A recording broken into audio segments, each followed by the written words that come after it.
My countrymen, there isn't anything the matter with the world's civilization except that humanity is viewing it through a vision impaired in a cataclysmal war. Poise has been disturbed, and nerves have been racked, and fever has rendered men irrational. Sometimes there have been draughts upon the dangerous cup of barbarity. Men have wandered far from safe paths, but the human procession still marches in the right direction. Here in the United States, we feel the reflex rather than the hurting round itself, but we still think straight, and we mean to act straight. We mean to hold firmly to all that was ours when war involves us, and seek the higher attainments which are the only compensation that so supreme a tragedy may give mankind. America's present need is not heroic, but healing. Not nostrum, but normalcy. Not revolution, but restoration. Not agitation, but adjustment. Not surgery, but serenity. Not the dramatic, but the dispassionate. Not experiment, but equipoise. Not submergence in internationality, but sustainment in triumphant nationality. It's one thing to battle successfully against the world's domination by a military autocracy, because the infinite God never intended such a program. But it's quite another thing to revise human nature and suspend the fundamental laws of life and all of life's requirements. The world calls for peace. America demands peace, formal as well as actual.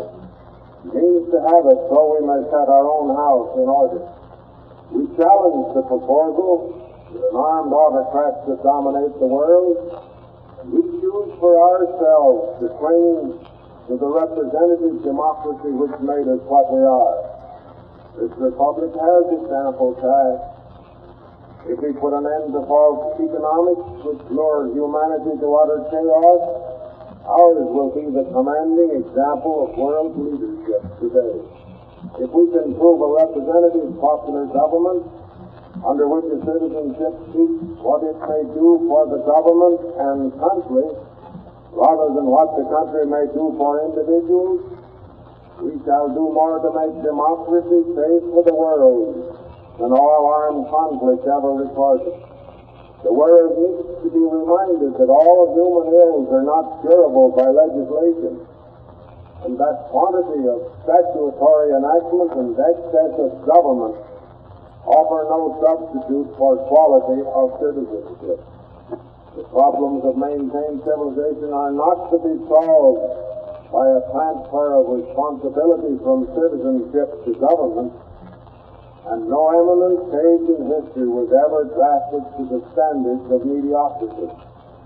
Or, though governments worthy of the name which is directed by influence on the one hand or moved by intimidation on the other. My best judgment of America's needs is to steady down, to get squarely on our feet, to make sure of the right path. Let's get out of the fevered delirium of war with the hallucination that all the money in the world is to be made in the madness of war and the wildness of its aftermath. Let us stop to consider that tranquility at home is more precious than peace abroad, that both our good fortune and our eminence are dependent on the normal forward stride of all the American people. We want to go on, secure and unafraid, holding fast to the American inheritance and confident of the supreme American fulfillment.